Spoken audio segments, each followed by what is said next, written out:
We've got some news, some breaking news. NewsWeek. Google it. Jehovah Secret Sex Scandals leak. It's the first result. This is fresh. NewsWeek. Just hot off the presses. Yeah. Take a look at this here.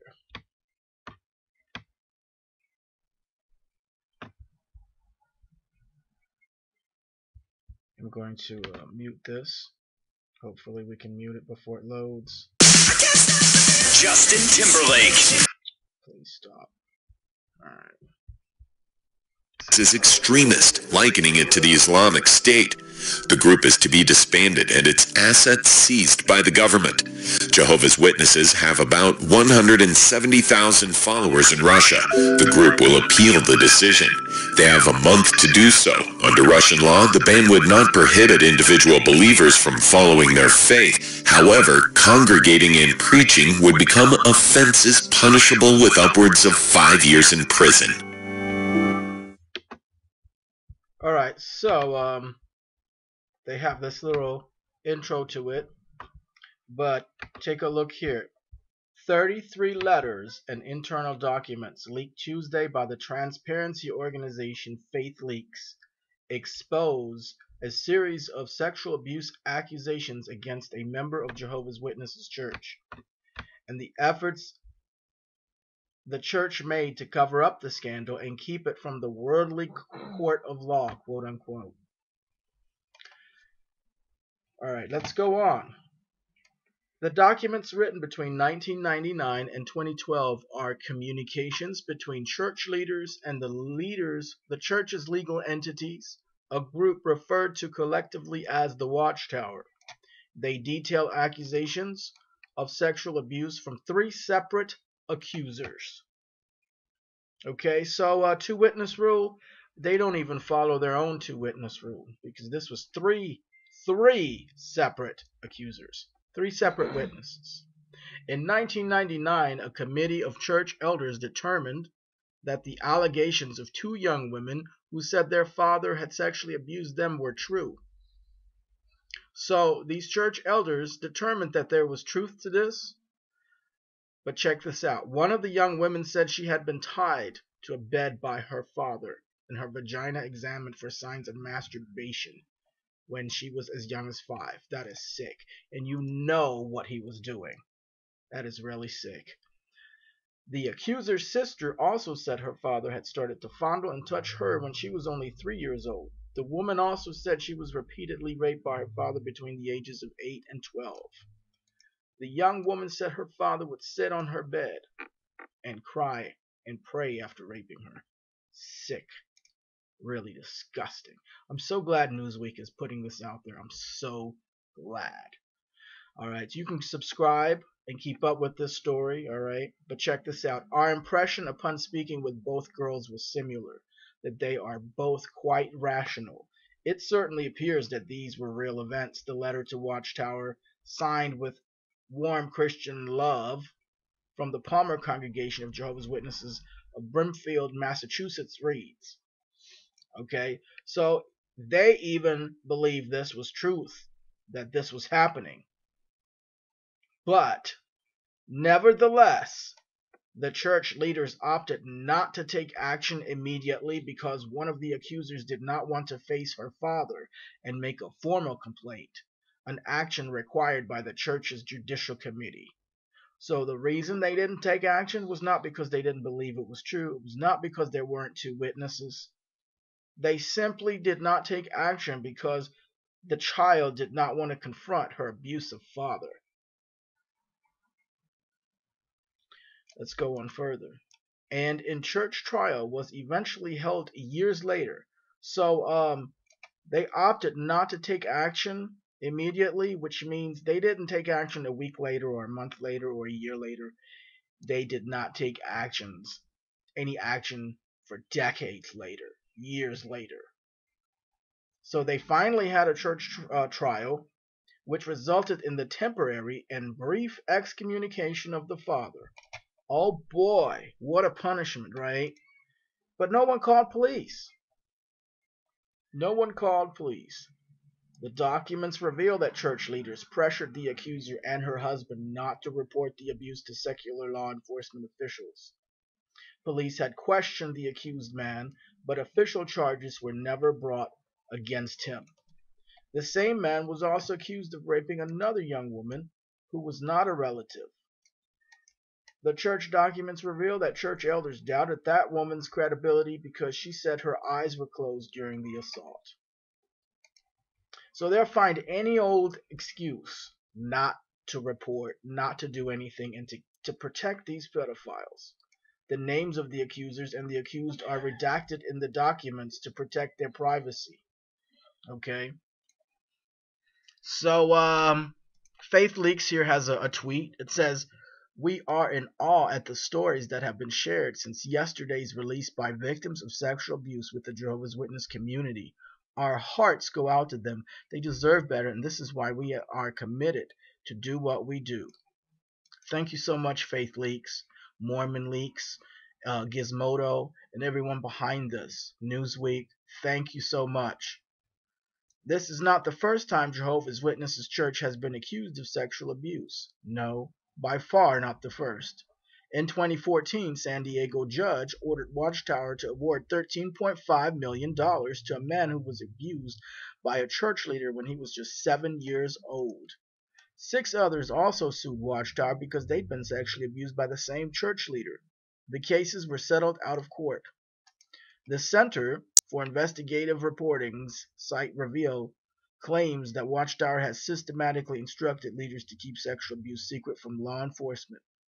Watchtower did not immediately respond to the request for comments. They never do. They don't respond because they are guilty.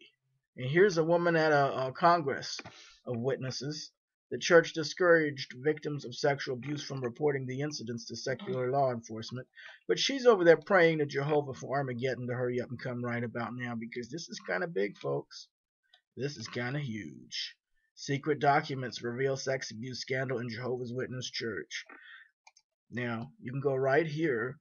This is faithleaks.org, and this is right here. This is their press release. It says, and by the way, these are the same folks that founded Mormon Leaks, but they decided to take it further than just Mormons.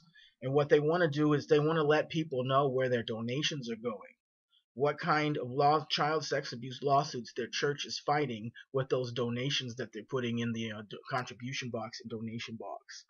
And so they're doing it for all the religions. And I think this is a great thing, folks. I think these are, can we call them Ex-JW activists? I think so. Even though they don't have a history of Ex-JWism or Jehovah's Witnesses, I think I accept them. I welcome them into the fold.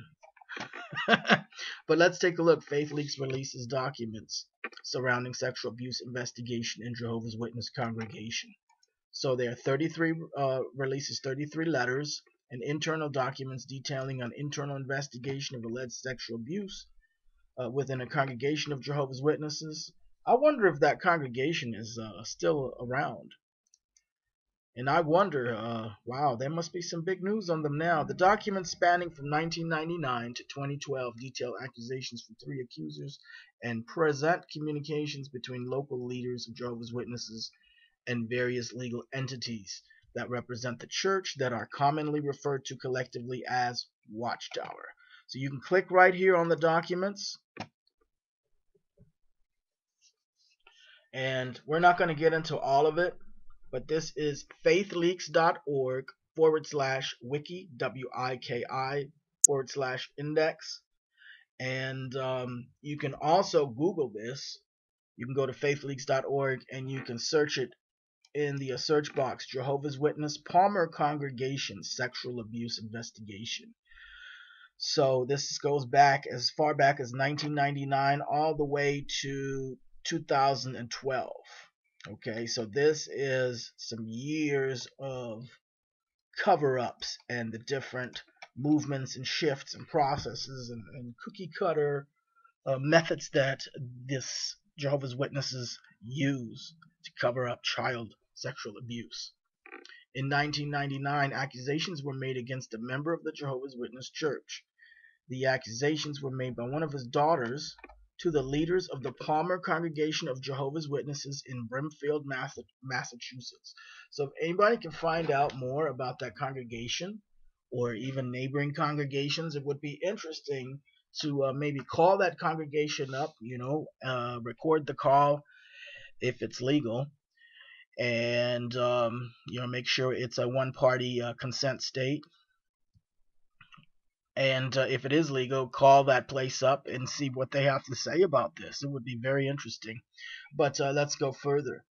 The following files document the various correspondences that took place within the Jehovah's Witness organization as this case unfolded and was investigated by church leaders.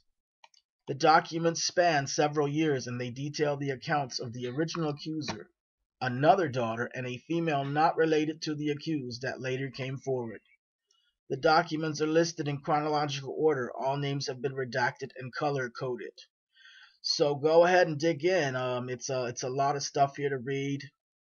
I think if you are a survivor or a victim of abuse, this might be triggering. So have your counselor on standby. Have your meds on standby. If you don't take meds, you might want to have a drink, because this is blood boiling. This is blood boiling. And Jehovah's Witnesses lie. They don't use any two-witness rule. This one right here, Palmer redacted, called this document number 8. This one right here got me very, very upset. But yeah, it's a lot to go through, but I'm so glad that NewsWeek is outing these people, is outing them for the world, airing that dirty laundry. Okay, also, Dr. Phil did a show on a Jehovah's Witness couple. So if you Google Dr. Phil Jehovah's Witnesses, you're going to see some clips here. There's someone here has the Jehovah's. I have a copy of the Jehovah's Witnesses. The Dr. Phil show from this person's channel, and you can watch that. But basically, in a nutshell, it's a Jehovah's Witness couple that came on the Dr. Phil show. The premise was that she wanted to leave the Jehovah's and he wanted to stay. Okay, so at first you think that's what the show is about, but then you find out that she says, supposedly, I don't believe this, by the way, but she says the elders called Child Protective Services on this couple because she wanted to leave. And she puts it like they did this to retaliate against her because now she's considered an apostate. And they're telling her husband to divorce her because she's putting him in spiritual danger. So, at first you think this is what the show is about, but then Dr. Phil reveals, not her, not him, but Dr. Phil reveals that CPS has been called 8 different times across 2 state lines. So it's not the same elders calling, allegedly the elders call, which I have I highly doubt that the elders call CPS. Now, why was CPS called 8 different times? It was for the same thing, sexual abuse allegations. So now when Dr. Phil pops this piece of info out, the woman, Tatiana is her name, she wants to walk off the stage. She no longer wants to talk because she's busted. So then she sits back down after she tries to walk off the stage. She sits back down, and then she says, well, it's a misunderstanding. It's all a misunderstanding. She walked in on her husband sitting with her oldest child, which is a son, and it's not his kid. And his zipper just happened to be down. Now, supposedly, the husband claims that he forgot to zip his bands. He just came from the bathroom. All right.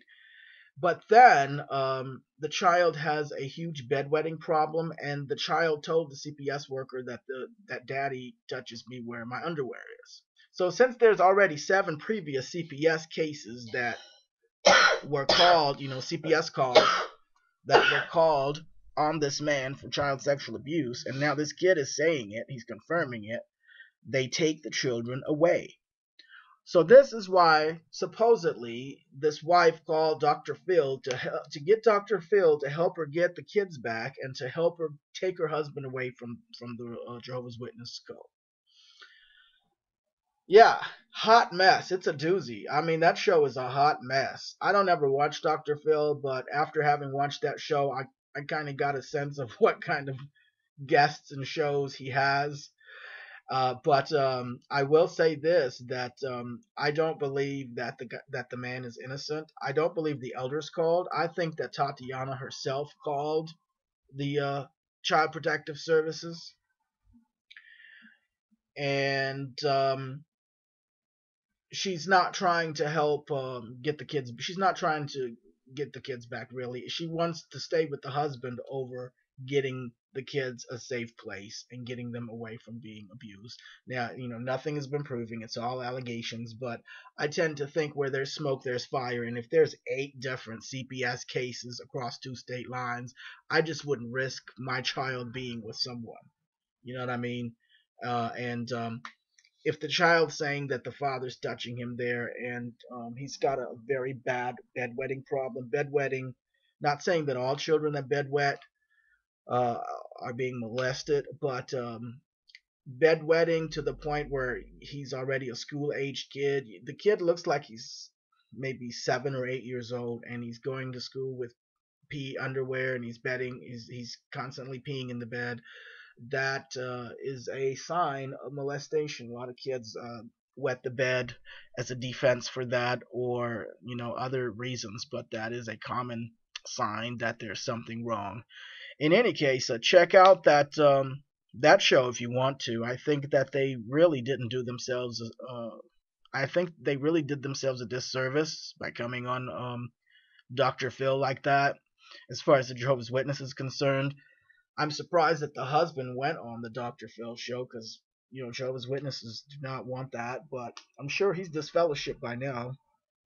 Um, and yeah, it's a hot mess. It's a really big mess, that show.